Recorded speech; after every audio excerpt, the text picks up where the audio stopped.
नमस्कार back to our channel friends. मैं सबका अपने चैनल स्टॉक्स फॉर लाइफ पे बहुत स्वागत करता हूँ दोस्तों। ये फिल फैमिली डे फिल्म बस और पता है शाम को हमारी एक वीडियो आती है स्टॉक फटाफट या फिर न्यूज़ फटाफट, जहाँ पे वीडियो एक चर्चा ने कौन स्टॉक में क्या न्यूज़ आ रही है और क्या बेस्ट पेइंग लेवल इमर्ज हो रहा है। इतना मैं आप सबके लिए होमवर्क करके लाता हूँ। आपसे रिक्वेस्ट है वीडियो के एंड तक बने रहे। आज के दिन बहुत बड़ी बड़ी अपडेट्स हैं। चैनल फर्स्ट टाइम होंगे सब्सक्राइब कर सकते हैं।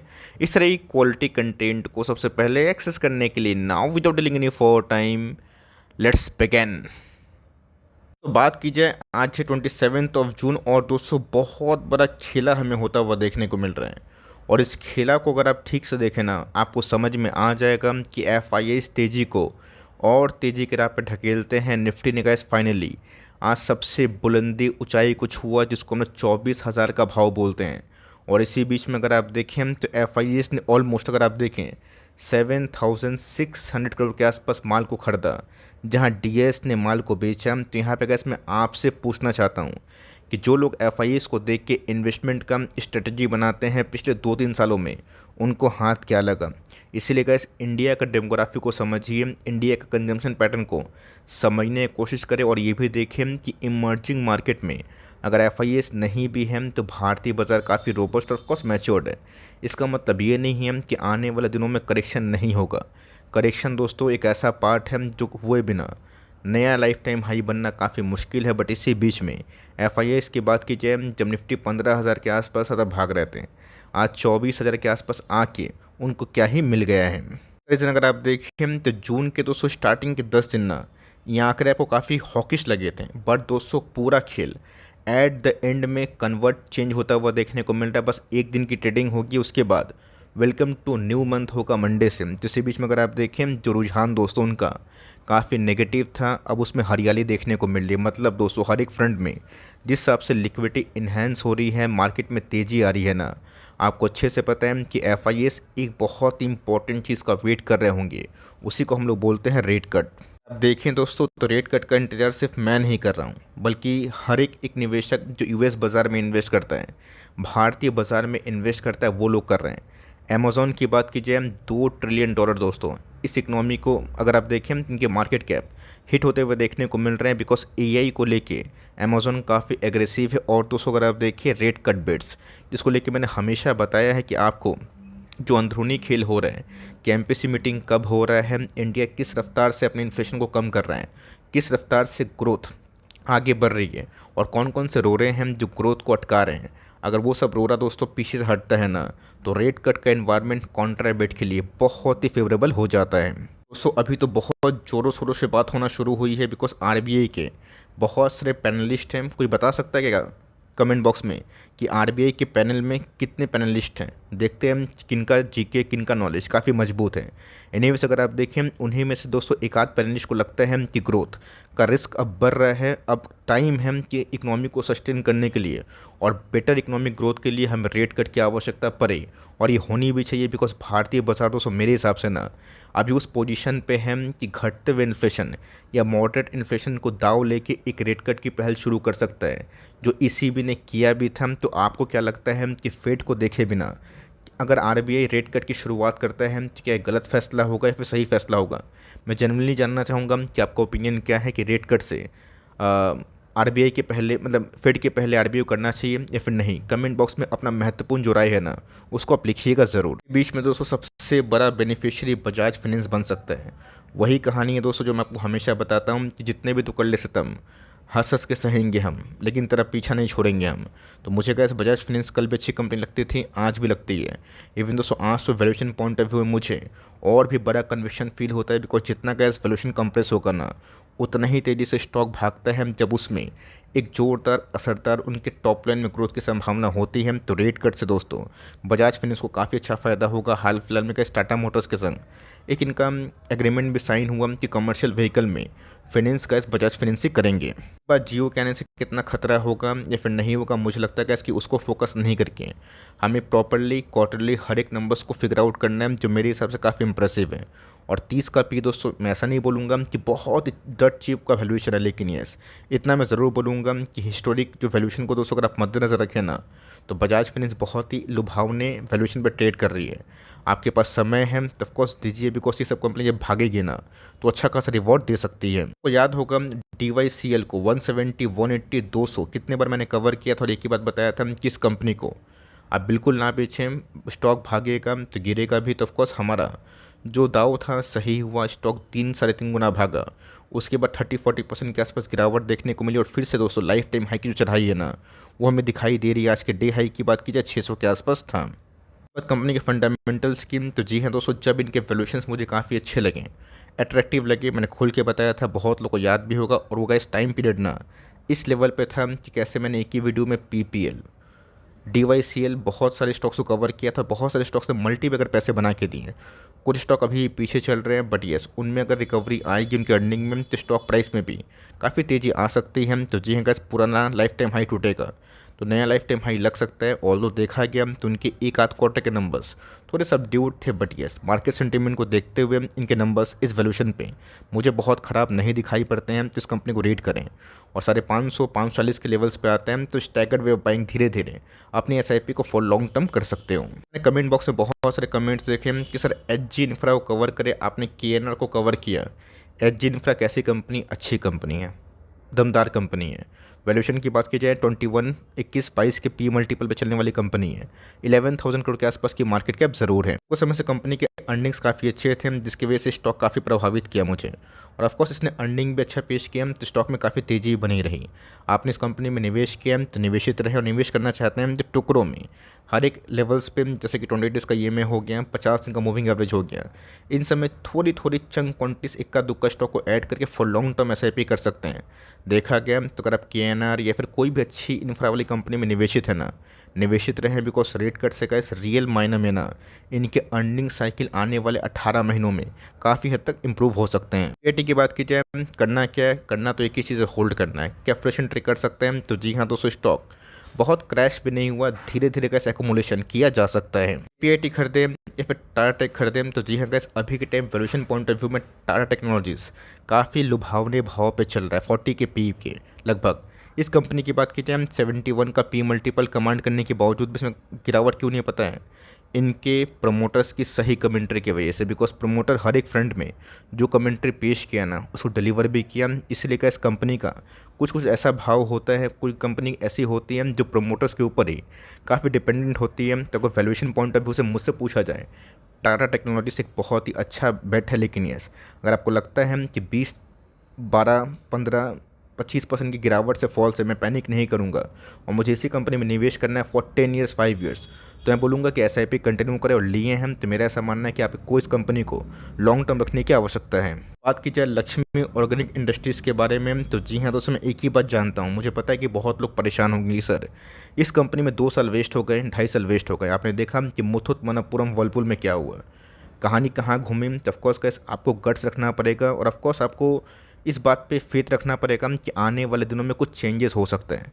अब दोस्तों 7 क्वार्टर से अगर आप कंपेयर करें ना, तो लास्ट 7 क्वार्टर से मैं 1.5 साल से ज़्यादा, पौने 2 साल के लगभग दोस्तों कंपनी ने बहुत ही अच्छा क्वार्टरली नंबर्स पेश किया। ये उस समय जब इनके मार्जिन्स काफ़ी नीचे गिरे हैं, ग्लोबल मार्केट यूरोप की हालत ख़राब है। जब तो यूरोप की हालत ख़राब से अच्छी होगी तब इस कंपनी की डिमांड इमर्ज होंगी, बट फ़र्क इतना है कि भाव इधर नहीं रहेगा। 1700 करोड़ के आसपास रिजर्व्स के संग कंपनी का 7000 करोड़ के आसपास की मार्केट कैप को कमांड करती है, तो मुझे कंपनी खराब बिल्कुल भी नहीं लगती। इस बात को अगर आप देखें कि पूरे केमिकल्स में उतने बड़े पैसे नहीं बने तो ऑफकोर्स लक्ष्मी कैसे बनाएगी।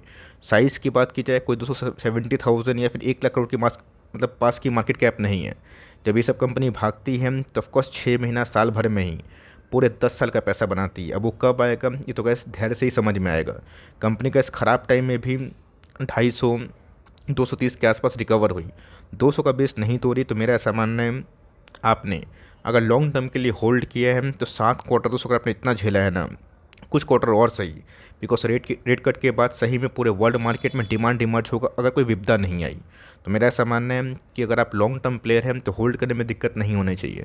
मैं अपनी बात करूं तो मैं तो कैसे confidently for long term hold कर रहा हूं। मुझे लगता है केमिकल्स में अगर रिकवरी आएगी तो बहुत सारी कंपनीज अच्छा परफॉर्म कर सकते हैं। श्याम पिस्टन की बात की, आपको याद होगा 1100-1200 के आसपास हमने कवर किया था, बताया था कि एबकस फंड की एंट्री होना इस बात का संकेत है कि भाव को निचले कुछ समय से गिराया गया। उसके बाद चढ़ाया गया तो कंपनी गैस काफ़ी बियरिंग्स में अच्छा काम करती है। और मैं देख रहा हूँ कि पूरे इंटायर पीयर से ना ये कंपनी चीप डट भाव के भाव में मिल रही है। तो अगर पूरा इंटायर बियरिंग्स की बात की जाए, पिस्टन्स की बात की जाए, रिंग्स की बात की जाए, उससे कंपेयर करें तो कंपनी के वैल्यूएशन गैस मुझे काफ़ी अच्छे लगते हैं। ये बात तो अलग है कि अपने बॉटम से कंपनी भागी है, बट मुझे लगता है कि कंपनी कंसिस्टेंट अर्निंग के संग कंपनी अच्छा काम कर सकती है। आपको अच्छी लगती है तो ऑफकोर्स इसमें रिसर्च करके अपने बलबूते पे 22 सेल का कॉल ले सकते हैं। लिए हुए हैं 11-1200 से। मैं बोलूँगा कि होल्ड करने में कोई हर्ज नहीं है। इसी ट्रिप प्लानर की बात की जाए, मुझे ऐसा लगता है कि इकोनॉमिक ग्रोथ के माहौल में जब दोस्तों आपदा हटती है, लोगों की कंजम्पशन बढ़ती है, पर्सनल एक्सपेंस थोड़ा सा अगर बढ़ते हैं और ऑफकोर्स रेट कट में कटौती होती है तो लोग घूमना बहुत पसंद करेंगे।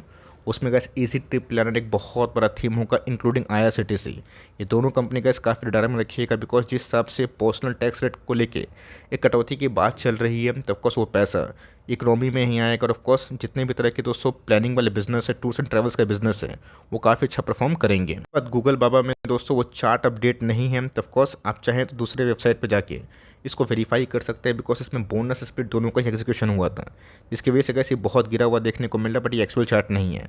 आप दूसरी जगह पर जाएंगे चार्ट पे तब वेरीफाई कर सकते हैं। रही बात मैं गूगल से ही बेस बनाए कवर कर रहा हूँ, बिकॉज इसमें बजाज फिनसब में अभी भी कैसे वो सब चीज़ अपडेटेड नहीं है। तो रही बात कंपनी की, अच्छी कंपनी है, बिलो 50, एक बहुत ही अच्छा बेट फॉर लॉन्ग टर्म मुझे लगता है। सुपरमार्ट की बात की जाए, आज डेलो से कैसे अच्छी खासी रिकवरी हमें देखने को मिली। डे हाई के आसपास ही कंपनी क्लोजिंग दे रही है। और ऑफकोर्स कैसे 5000 का इंपॉर्टेंट लेवल अगर टूटता है तो पलक झपकते 5500 6000 मुझे बहुत दूर दिखाई नहीं देता। मानना पड़ेगा एवेन्यू सुपरमार्ट के मैनेजमेंट को लेके, बिकॉज जिस हिसाब से इन्फ्लेशन काफ़ी हावी हुआ था, इनके सेल्स को लेके कितनी नेगेटिव रिपोर्ट छापी गई थी ऑपरेटिंग मार्जिन से इतने कम होने की वजह से, इस कंपनी को कितना सेल रिपोर्ट छापा और कंपनी का इस 3500 से फिर से 5000 के आसपास होते हुए देखने को मिल रही है। तो मुझे तो गाइस पूरे इंडिया में अगर लॉन्ग लास्टिंग बिजनेस की बात की जाए, one of the finest business model में से एक डीमार्ट लगता है। भले ही 2 साल में टॉप टू टॉप ही में खेल रहा है, बट बॉटम से रिकवरी हमें देखने को मिली। बट दोस्तों जिस दिन ये इस बॉक्स से निकलेगा, बहुत लोग उसको दरवाज़ बॉक्स मानते हैं और ये कभी कभी बहुत ही अच्छा हमें बेट देता है। तो इस बॉक्स डेट से कैसे कंपनी निकलेगी तो बहुत ही लॉन्ग टर्म वेल्थ क्रिएट कर सकती है। मैं तो कैसे धैर्य से इस कंपनी को कल भी होल्ड करता था, आज भी होल्ड करता हूँ, और मुझे लगता है कि इन फ्यूचर मुझे कोई भी दिक्कत नहीं होगी इसको 5 साल 10 साल 15 साल होल्ड करने के लिए। अगर मैनेजमेंट ठीक ठाक रहा तो कंपनी अच्छी है। इस कंपनी को फॉर लॉन्ग टर्म अपने पोर्टफोलियो में डालने का सोच सकते हैं। साइज़ की बात की जाए तो कितना है, 3.25 लाख करोड़ के आसपास, 3,20,000 करोड़ के आसपास, तो उतना नहीं भागेगा जितना मिड कैप स्मॉल कैप भागता है। But company Sulli compounding machine ज़रूर है। इस बैंक की बात की जाए तो जी हाँ, तो सबको याद होगा कि कैसे मैंने कॉन्ट्राबेट जब पूरा मार्केट HDFC बैंक को लेके था 2021 में, 20 की एंड में मैंने गैस ICICI बैंक को चुना था। मेरे प्लेलिस्ट में आपको वो सब वीडियोस मिल जाएगी। उस समय गैस ICICI बैंक 300 रुपये के आसपास था। आज 4 साढ़े 4 साल में ICICI बैंक कहाँ पे है, 1200 क्रॉस कर चुका है। तो सेम गैस एक्सिस बैंक में भी मुझे पी एक्सपेंशन की संभावना बहुत ही हद तक दिखाई पड़ती है। लगता है कि शॉर्ट टर्म में गैस कंपनी 1400-1500 के आसपास जाए। डिप में आप चाहें तो इस कंपनी को फॉर लॉन्ग टर्म बाई करने का प्लान कर सकते हैं। येस, मुझे क्या इस प्राइवेट बैंक का जो प्राइस टू अर्निंग है, वैल्यूएशन है, बहुत ही कंफर्ट जोन में दिखाई पड़ रहा है। बिकॉज पूरा इंटायर प्राइवेट बैंक का इंडेक्स 15-16 इस तरह के पी मिल रहा है, जो बहुत ही सस्ता पी है। और ऑफकोर्स NPA की बात की जाए, भारतीय गवर्नमेंट ने, RBI ने का जो रिपोर्ट छापे जिसमें बैंकों का ग्रॉस NPA और ऑफकोर्स नेट NPA बहुत ही लाइफ टाइम लो पे हैं, तो बैंकों को ये और विंग्स दे रहे हैं। तो इस कंपनी में अगर आप निवेशित हैं तो निवेशित रहें। मैंने कहा लास्ट सैटरडे को हाई डिलीवरीज रिपोर्ट में इस कंपनी को कवर किया था। आज शायद दोस्तों बहुत लोगों को डिलीवरीज का जो रिपोर्ट का महत्व है ना, वो टाइमली समझ में आ रहा होगा। बात की जाए सेमीकंडक्टर, एक ऐसा थीम बना हुआ है जिसको लेके बहुत सारे मन में ऑप्टिमिज्म है।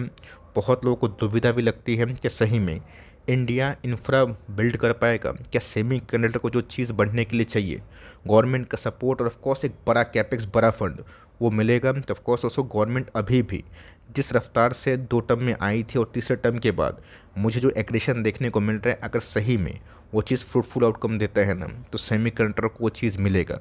RIR दोस्तों एक ऐसा सेमीकंडक्टर के फील्ड में काम करता है जिनके वैल्यूएशन दोस्तों 180 के पी मल्टीपल पे चल रहे हैं। बट कंपनी के earnings, cash flow, balance sheet मुझे और सारे मतलब और सारे सेमीकंडक्टर के थीम से ना ठीक ठाक दिखाई पड़ते हैं। सो ये सब कंपनी अगर 180-200 के पी मल्टीपल पे चलती है तो रिस्क तो ज़रूर रहेगा। लेकिन यस, कुछ बेट ऐसा होता है जो फ्यूचर को देख के होता है। तो अगर आपको 5000, 10,000, 15,000 एक ऐसा फंड लगा के भूलने में दिक्कत नहीं है जिससे आप गरीब ना हो जाएं, जो अगर आपको 2-3 साल थोड़ा सा अटका के रखें तब परेशान ना हो जाएं, तो आप रीड कर सकते हैं। कंपनी में अगर इन्फ्लोज अगर आएंगे, कंपनी में बाइंग होगी, वो कब होगी? जब कंपनी के अर्निंग्स बढ़ेंगे। अभी भी गैस कंपनी मात्र 1,500 करोड़ के आसपास की मार्केट कैप है। अगर सब कुछ सही रहा तो 15,000 करोड़ भी होगा, 20 भी होगा, 50 भी होगा। तो हमें गैस क्वार्टरली नंबर्स को पढ़ के जजमेंट करने की आवश्यकता है। एक बार रिस्क लेंगे तो रिवॉर्ड मिलने की संभावना काफ़ी हाई है, लेकिन अगर गिर गए तो क्या करेंगे? इसलिए गैस स्लोली साइलेंटली हमें पूरा मलाई नहीं खाना है, लेकिन यस, जब तक कन्विक्शन पूरा फुल बिल्ड ना हो जाए उसके पहले फुल निवेश करना वो रिस्की बेट हो जाता है। तो ऑफकोर्स अपने फंड को हेज करके चले, तो लॉन्ग टर्म में गैस आपको ग्राउंड में टिकने का एक मौका देते हैं। कंपनी अच्छी है, कैश फ्लो भी ठीक है। इस कंपनी को सेमीकंडक्टर के थीम में आप स्टडी कर सकते हो। मोबाइल की बात की जाए तो ऑफकोर्स गैस कंपनी ने सही में हिला दिया। पिछले कुछ समय से कंपनी 1400-1500 से भाग के सीधा 1800-1900 के आसपास चल रही है। तो मैं कमेंट बॉक्स में बताया भी था कि अगर आपने इतना होल्ड किया है तो और भी होल्ड करें। सबसे बेस्ट बात क्या पता है? इस कंपनी के दोस्तों इस इंडस्ट्री में जिस हिसाब से ग्रोथ हुए हैं पिछले कुछ समय से, 31 का पी अभी भी कैसे मुझे इसको अंडर वैल्यूड कहने में मजबूर करती है। भले ही हमें कंपनी बेची गई और ऑफकोर्स एक नए प्रोमोटर्स द्वारा एक्वायर करते हुए देखने को मिली, बट कंपनी के अर्निंग सही होते हैं तो रिवॉर्ड भी मिलता है। और इस बात का चीज़ हमने बहुत जगह देखा भी है। तो कंपनी अच्छी है, फॉर लॉन्ग टर्म होल्ड करें। 2000 का लेवल का आप चाहें तो वेट कर सकते हैं। अगर इसको तोड़ता है तो कंपनी ऑफकोर्स एक अपट्रेंड का शिकार मतलब ऊपर जा सकती है। अगर ये छोटे मोटे भाव में गिरावट मिलती है, एक क्रूशियल लेवल पे आप बाई करने का सोच सकते हैं। रीसेंट की बात की जाए, कल बहुत लोग कमेंट आए कि सर इस पर वीडियो बनाए। मैं कोशिश करूँगा कि ज़रूर वीडियो आए। एक आध वीडियो दोस्तों डेली के दिन में छाप रहा हूँ, मतलब पब्लिश कर रहा हूँ। कोशिश करूँगा कि आने वाले कुछ सप्ताह के बाद मैं अपनी पुरानी फ्रीक्वेंसी फिर से आपसे शेयर करूँ। तो जी हाँ गैस, ज्योति रेसिन एक बहुत ही अच्छा बेट बन सकता है। तो इस कंपनी को इस क्वार्टर में ऑब्जर्व कर सकते हैं, कि नंबर्स देख सकते हैं। रही बात रेसिन और ऑफकोर्स इनके एडहेसिव नेचर की, तो ऑफकोर्स कंपनी काफ़ी अच्छा ग्रोथ करने वाली मशीन है। कंपनी के वैल्यूएशन दोस्तों मुझे बहुत ही अपीलिंग लग रहे हैं, और जिस हिसाब से कंपनी ने पैसे बनाए ना, वो डिजर्व भी करती ज़रूर है। डॉक की बात की जाए, एचएएल की बात की जाए, रुकने का नाम नहीं ले रहा। और जिस हिसाब से गैस ऑर्डर बुक्स इन सब कंपनी में हमने देखने को मिले ना, कंपनी ने पिछले कुछ समय से पूरे मार्केट में ना वो शाइन बटोरा है, जो सही में इस कंपनी का हकदार है। सो बात की जाए वैल्यूएशन की, तो जी हाँ गैस, मुझे वैल्यूएशन ठीक ठाक देखने को मिल रहा है। अगर आप दूसरे पीर से कंपेयर करें, 86,000 करोड़ के आसपास की मार्केट कैप, तो ओएफएस का खतरा दोस्तों लगा रहता है। अब गवर्नमेंट ऑफ इंडिया, आरबीआई क्या डिसाइड करेंगे, मतलब क्या उनकी मंशा होगी। आरबीआई को छोड़कर दोस्तों गवर्नमेंट ऑफ इंडिया, बिकॉज आपको पता है कि प्रेसिडेंट ऑफ इंडिया के पास इन सब का स्टेक ज़्यादा रहता है। तो कंपनी अच्छी है, फंडामेंटली बहुत ही मजबूत है, ऑर्डर बुक्स काफ़ी अच्छे हैं। आप चाहें तो 20 दिन का मूविंग एवरेज, 50 दिन का मूविंग एवरेज, इसको बेस बना के बाइंग का फैसला ले सकते हैं। हम झटके में निवेश करना का इसमें कभी भी लाइक मुझे पसंद नहीं आता। लेकिन ये एक क्रूशियल लेवल पे गिरने के बाद छोटी मोटी डिप में बाइंग करने से हमें एमओएस का ही फ़ायदा मिलता है। तो कंपनी में अगर आप निवेशित हैं तो स्ट्रांगली इसको होल्ड करें, बिकॉज ऑर्डर बुक्स काफ़ी अच्छे हैं। और निवेश करना चाहते हैं तो 20 से 50 दिन का मूविंग एवरेज, इसको आप फोकस करें, बिकॉज स्टॉक सुपर ट्रेंड में है। तो 200 का मूविंग एवरेज कब आएगा, नहीं आएगा, इसको बता पाना काफ़ी मुश्किल वाली बात ज़रूर है। की बार 200 पार, जी हाँ गए, जिस हिसाब से मदरसन सुमी ने हमें पिछले कुछ समय से माला माल किया, और स्टॉक की बात की जाए 200 का लेवल आज हमें हिट होता हुआ देखने को मिला। तो इस बात का संकेत है कि स्लोली साइलेंटली कॉन्ट्राबेट लेते हैं तो बहुत ही फ़ायदा ज़रूर होगा। कॉन्ट्राबेट का मतलब क्या कि पूरा मार्केट भागा, परफॉर्मेंस नहीं किया, स्टॉक अच्छा नहीं भाग रहा है। और दोस्तों इसलिए मैं बोलता हूँ कि कंपनी का डाउन ट्रेंड समझिए तो आपको बहुत ही फ़ायदा होगा। स्टॉक 68 के लेवल से आगे ना 200 के लेवल पे, मतलब दोस्तों 3 गुना पैसे बनते हुए देखने को मिल रहे हैं। ये उनके लिए जिनको कॉन्ट्राबेट खेलना पसंद है और जिनको सही में ज्ञात है। 200 का दोस्तों लेवल पार करने के बाद इस कंपनी में और भी तेज़ी आ सकती है। हम देखना बनता है कि कंपनी कहाँ तक सस्टेन करेगी। लिए हम तब को अच्छी बात है, नहीं ले पाए तो कोई दिक्कत नहीं। मार्केट में और जो बेटर विकल्प हैं वहाँ पे चाहिए, बट ये इसको होल्ड किए हैं तो सही में कमेंट बॉक्स में बताइएगा ज़रूर। बिकॉज पिछले कुछ समय से गए 70 के भाव से मैं इस कंपनी को बहुत एग्रेसिवली से हर बार आप सबसे अनबायस्ड होकर डिस्कस किया हूँ। वीडियो अच्छी लगी तो प्लीज़ लाइक ज़रूर करिएगा, और चैनल फर्स्ट टाइम होंगे सब्सक्राइब करके बेल आइकन को प्रेस करना भी ना भूलिएगा। दोस्तों मिलते हैं जल्दी ही, तब तक के लिए bye. Thanks for listening friends, God bless you all.